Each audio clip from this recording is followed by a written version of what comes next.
Hey guys, welcome back to the channel. Welcome back to Phantom.Strategies.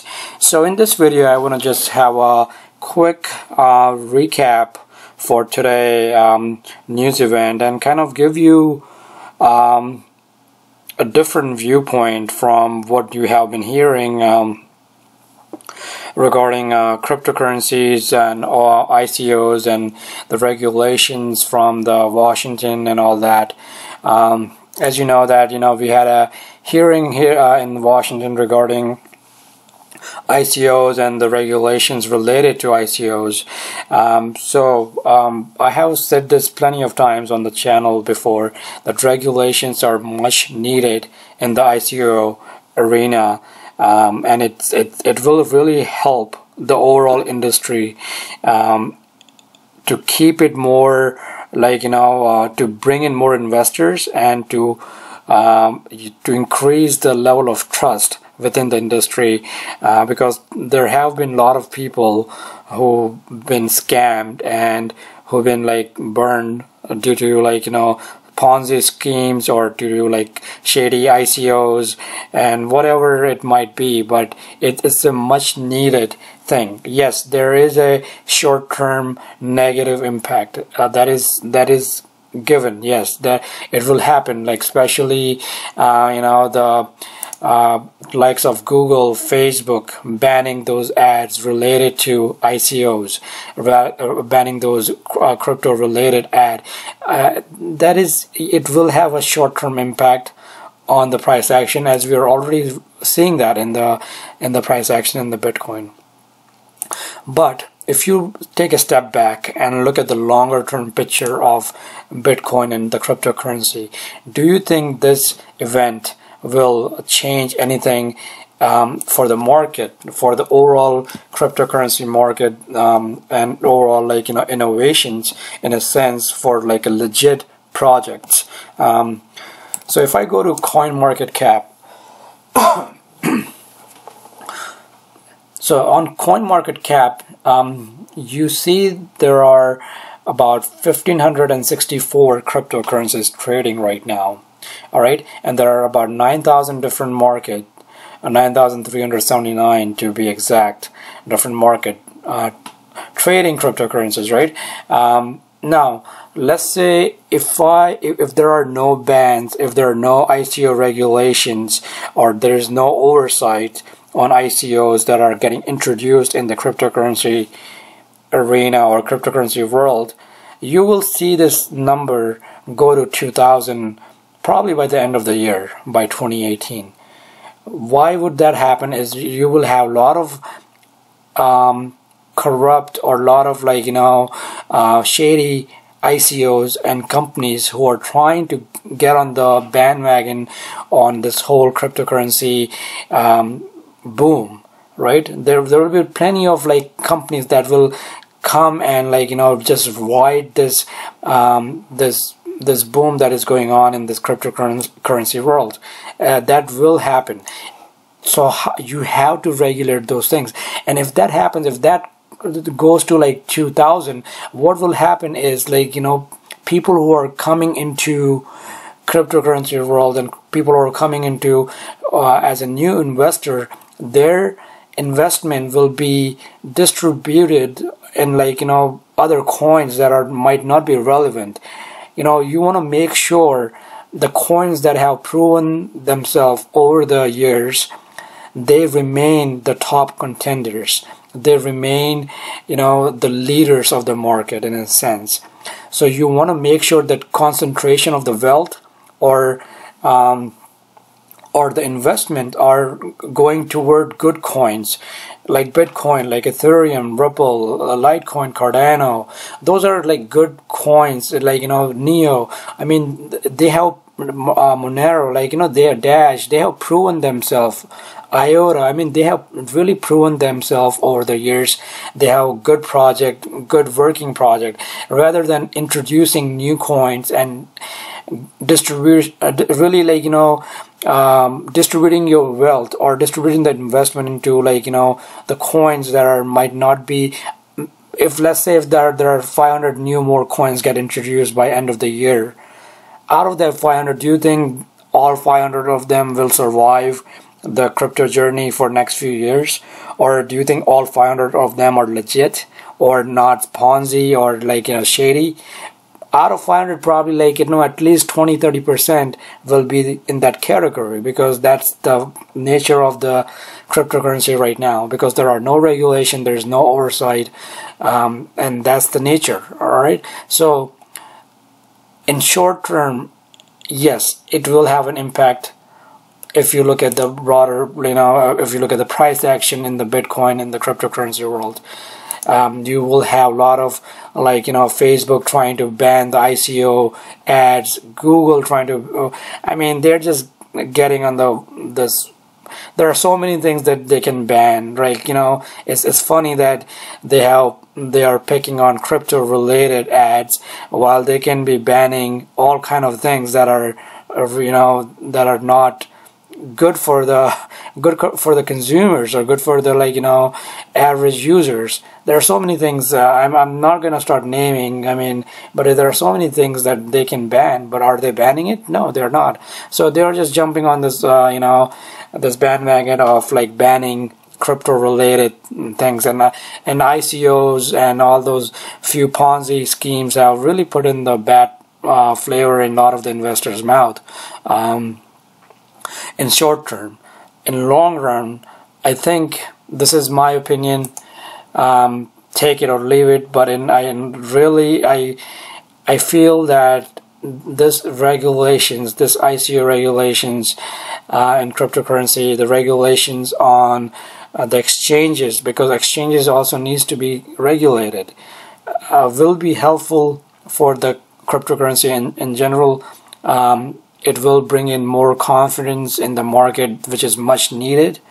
It will prevent the Ponzi and shady ICOs to get into this market. And what will happen is, the people who are investing their money, like you, like me, and so many others, they will concentrate their investment into more legit the projects and coins that are more proven, then they have more future and realistic approach, or problem solving values, rather than something that someone is pumping and dumping it all over this cryptocurrency area. So you really need to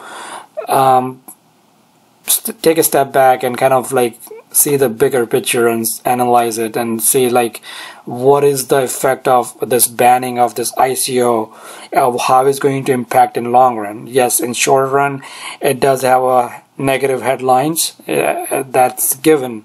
It will have a lot of companies like Google will be trying to ban ads and all that. So yeah, that did not in short term, yes, it will have negative impact, but in longer run, this will really, it's like a tonic, right? It's like drinking, you have a cold, but you are not taking any medications, right? You need to have some kind of medication. You need to rest, you need to recover, you need to make sure that your immune system is getting healthier again. So that's the same thing that we need to go through in cryptocurrency, and yes, it can be painful. You cannot do certain things that you have been doing, like last year, everyone was in this bull wagon and everything was nice and rosy. But yeah, things have changed, scenarios have changed, and you have to adapt.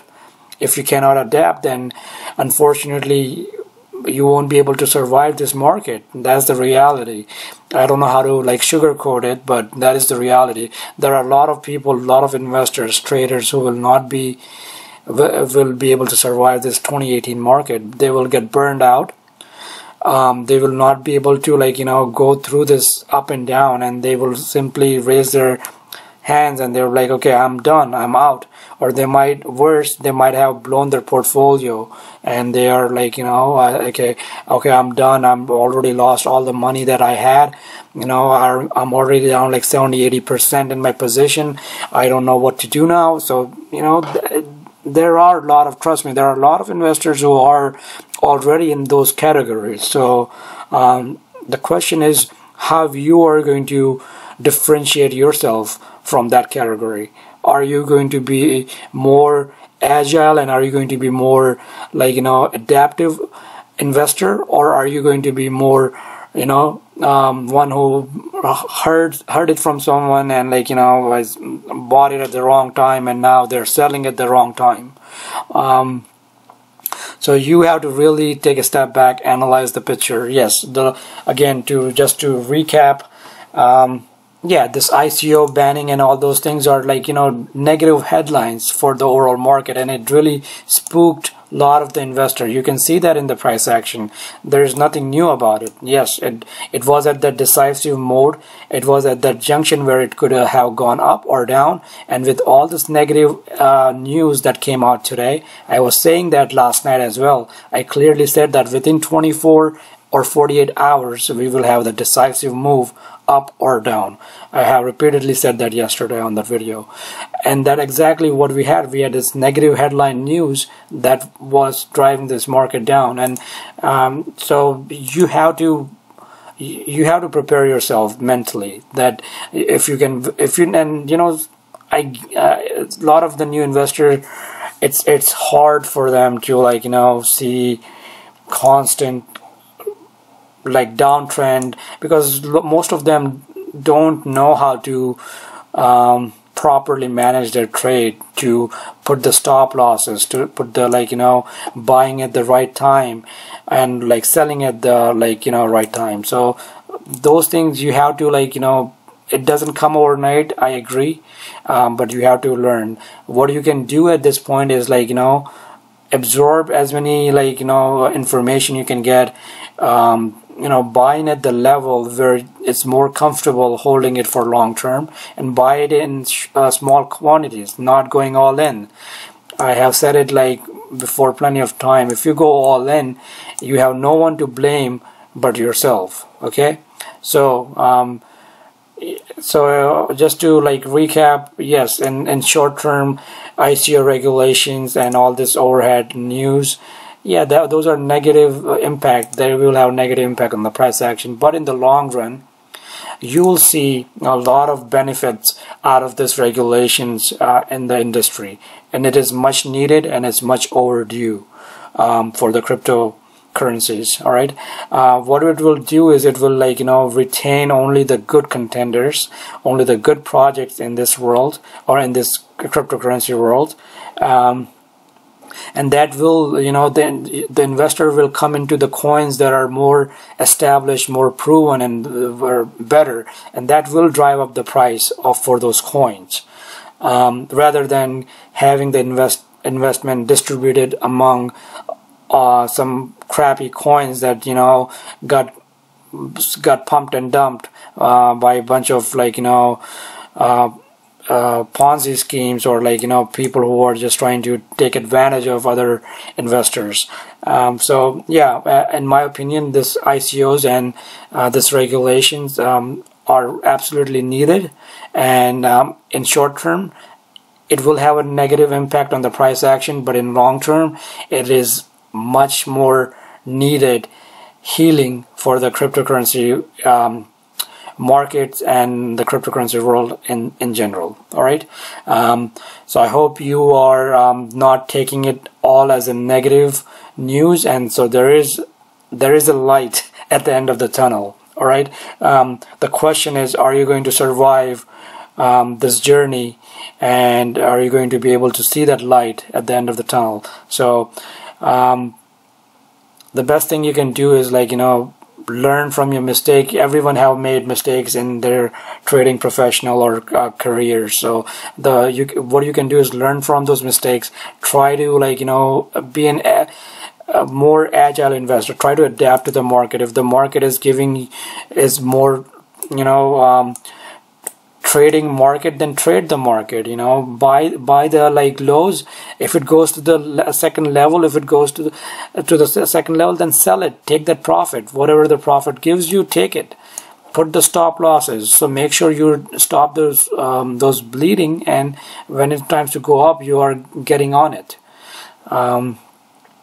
So yeah, that's pretty much it, guys. I just wanted to have this quick video. I was about to, like, about to go to bed, and I really thought that, and I was watching the market before I was heading to bed, and I was like, I'm sure a lot of people have this question on the sell-off and this regulations and whatnot, but you have to see the longer picture, you have to see the bigger picture. All right, so hopefully you're seeing what I'm trying to say and what I'm trying to imply here. So we don't want this number to keep on rising. Please understand those things. This number need to go up at a very steady pace. Otherwise, what will happen? The cryptocurrency number that I'm pointing out right here. Right now, there are cryptocurrencies around 1564. We don't want them to, like, go in a rapid direction, because that will distribute all of the investment that people are coming into this market, that instead of like going into the bigger coins that are more established, they will go into the crappier coins and distributes the wealth in a sense. So rather than concentrating on the better coins or better projects. Okay, so that's all, guys. I got it's 12:21 a.m. Eastern here in US, so I'm past due my bedtime. So this is my last video for tonight. I will have a morning update for Bitcoin tomorrow, and we'll talk about more about the price action in Bitcoin, what are some of the support and what are some of the resistance in the short term. All right, if you are just waking up overseas, good morning, and just I know there's a drastic sell-off that happened, but there are some level that we are coming as the support levels that's coming right now. 7,700 is one of them, and then the next one is around 7,500 for the support. Okay, I can see a maybe intermediate bounce, but we'll find out fairly soon. There have been some selling for last few days, so that's due for some bounce. The question is when it's going to turn. Is it going to be a news driven, or is it just going to be a just completely like technical driven bounce? Okay, all right, so that being said, be safe, make sure you use your stop losses, your risk management techniques, and invest in good coins. Don't invest in like too many speculative coins. Okay, all right, talk to you soon.